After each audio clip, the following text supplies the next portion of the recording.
pusing, badan rasanya nggak karuan, mual. Wah, di Indonesia kayaknya kita semua tahu ya jawabannya apa? Masuk angin. Tapi, tunggu dulu. Beneran nih angin yang salah buat semua keluhan itu? Yuk kita bedah bareng-bareng mitos yang udah kayaknya mendarah daging banget ini. Dan kita lihat apa sih kata sains yang sebenarnya? Nah, kita mulai dari kutipan yang satu ini nih. Keren banget. Dr. Gia Pratama, dia dengan santainya bilang, saya di sini sebagai pengacaranya angin. Dan kalau dipikir-pikir, bener juga ya. Kayaknya angin memang butuh pembelaan. Yuk kita jadi juri di kasus ini dan coba deh kita tantang sebuah kepercayaan yang udah nempel banget di budaya kita. Oke.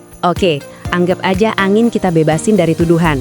Terus, kalau bukan angin, siapa dong pelaku sebenarnya di balik badan kita yang rasanya nggak enak ini? Nah, saatnya kita kenalan sama musuh yang sesungguhnya.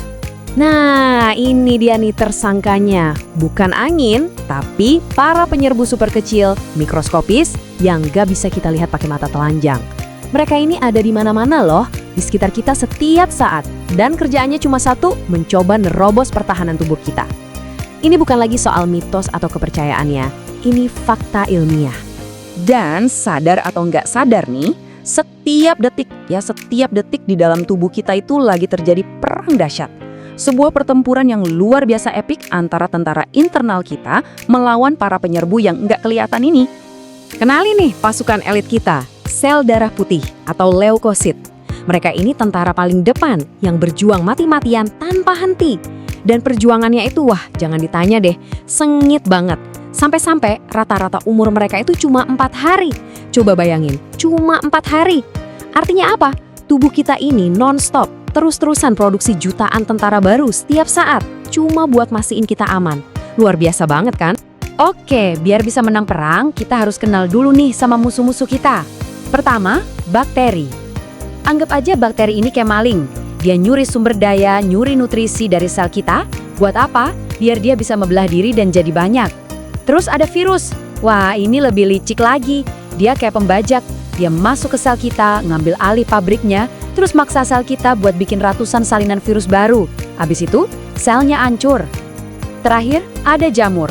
Nah, kalau ini dia suka banget nongkrong di tempat-tempat yang lembab di tubuh kita buat tumbuh dan berkembang. 3 musuh, 3 strategi yang beda banget. Oke, sekarang kita udah kenalan sama musuh-musuhnya dan kita juga udah tahu siapa tentara andalan kita. Pertanyaan besarnya sekarang, gimana caranya kita bisa bantu tentara kita ini menang? Apa nih strategi kita? Nah, kuncinya tuh ada di rumus yang kelihatannya simple tapi penting banget ini. Jadi, resiko kita buat kena infeksi itu sama dengan jumlah mikroba yang nyerang dibagi sama kekuatan imun tubuh kita. Gampangnya gini, strateginya jadi jelas banget kan? Kita harus kecilin angka yang di atas, yaitu paparannya, dan gedein angka yang di bawah, yaitu imunitas kita. Yuk kita bahas strategi pertama, nurunin paparan alias ngurangin jumlah musuh yang masuk. Ini tuh sebenarnya hal-hal yang simple banget, yang mungkin kita anggap sepele, tapi dampaknya luar biasa. Kayak kita lagi bangun benteng pertahanan paling luar gitu. Jaga kebersihan diri, jaga kebersihan lingkungan, itu tembok pertahanan kita yang paling efektif. Dan ngomong-ngomong soal cuci tangan, ada kabar baik banget loh. Kayaknya nih, pelajaran dari pandemi kemarin itu benar-benar nempel di kita semua. Ada peningkatan kesadaran yang keren banget. Ternyata, sekarang 51% dari kita, itu lebih dari separuh loh, udah konsisten cuci tangan sebelum makan. Ini benar-benar kayak hikmah di balik musibah yang kita hadapi bareng-bareng kemarin. Oke, benteng luar udah aman. Sekarang kita pindah ke benteng dalam, yaitu memperkuat imunitas kita. Coba deh bayangin sistem imun kita itu kayak tripod kamera. Supaya bisa berdiri tegak dan stabil, dia butuh 3 kaki yang sama-sama kuat. Kaki pertama, nutrisi yang bagus. Kaki kedua, olahraga teratur. Dan kaki ketiga, istirahat yang cukup. Kalau salah satu aja dari 3 kaki ini rapuh atau goyang, ya udah, ambruk deh semua sistem pertahanan kita. Oke, ngomongin soal perang di dalam tubuh, sering banget kan kalau lagi perang gitu, muncul yang namanya demam. Dan reaksi pertama kita apa? Biasanya langsung panik, cari obat penurun panas. Kita nganggap demam itu musuh yang harus segera dibasmi. Tapi yakin nih, demam itu musuh? Jawabannya ternyata salah besar. Demam itu sebenarnya teman kita loh, bukan lawan. Analoginya gini deh, ini keren banget. Kita kan suka merebus air buat bunuh kuman ya kan? Nah, tubuh kita itu pinter banget. Dia sengaja naikin suhunya buat merebus bakteri dan virus yang masuk. Ini tuh mekanisme pertahanan yang super jenius. Nah, pemahaman baru soal demam ini harusnya mengubah total cara kita ngelihat obat. Kenapa? Karena kalau kita buru-buru matiin api demam pakai obat, kita itu sebenarnya lagi gangguin kerjaan tentara kita sendiri. Kita malah ngeganggu proses pertahanan alami tubuh. Dan tentu aja itu ada konsekuensinya. Coba deh kita lihat 2 obat penurun panas yang paling populer ini. Setiap kali kita minum paracetamol buat nurunin demam, sadar nggak sadar kita tuh lagi ngasih kerjaan tambahan yang berat buat hati kita. Nah, kalau kita minumnya ibuprofen, gantian ginjal kita yang harus kerja ekstra keras.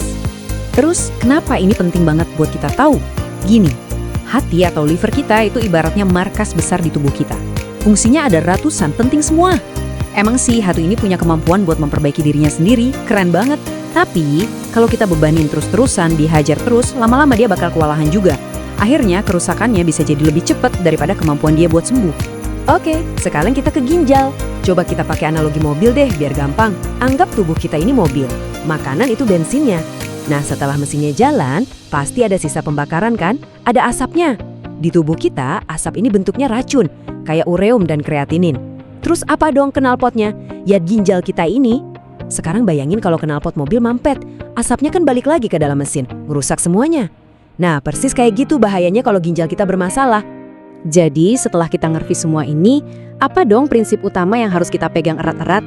Semuanya itu sebenarnya ngerucut ke satu konsep yang super penting. Dan kutipan ini ngerangkum semuanya dengan sempurna. Apapun bisa menjadi makanan, obat, atau racun. Semua tergantung pada dosisnya. Intinya, nggak ada sesuatu yang 100% baik atau 100% buruk. Yang jadi pembeda antara sesuatu itu jadi makanan yang menyehatkan, obat yang menyembuhkan, atau racun yang membahayakan, itu cuma satu, dosis atau takarannya. Dan ini berlaku buat apa aja. Contoh paling gampangnya gini deh, pisang. Sehat kan? Banget. Tapi coba deh kamu makan 5 tandan sekaligus. Dijamin jadi masalah kan? Sesuatu yang baik kalau kebanyakan ya jadi nggak baik. Nah, prinsip ini sama persis buat obat. Dosis yang pas bisa nyembuhin, tapi dosis yang salah atau berlebihan malah bisa jadi racun. Jadi kita balik lagi nih ke awal. Jelas sudah, bukan angin yang salah, perang yang sesungguhnya itu terjadi di dalam tubuh kita sendiri. Kita udah tahu siapa musuhnya, kita udah tahu siapa pahlawannya, dan kita juga udah tahu strateginya. Sekarang pertanyaan terakhirnya bukan buat siapa-siapa, tapi buat diri kita masing-masing.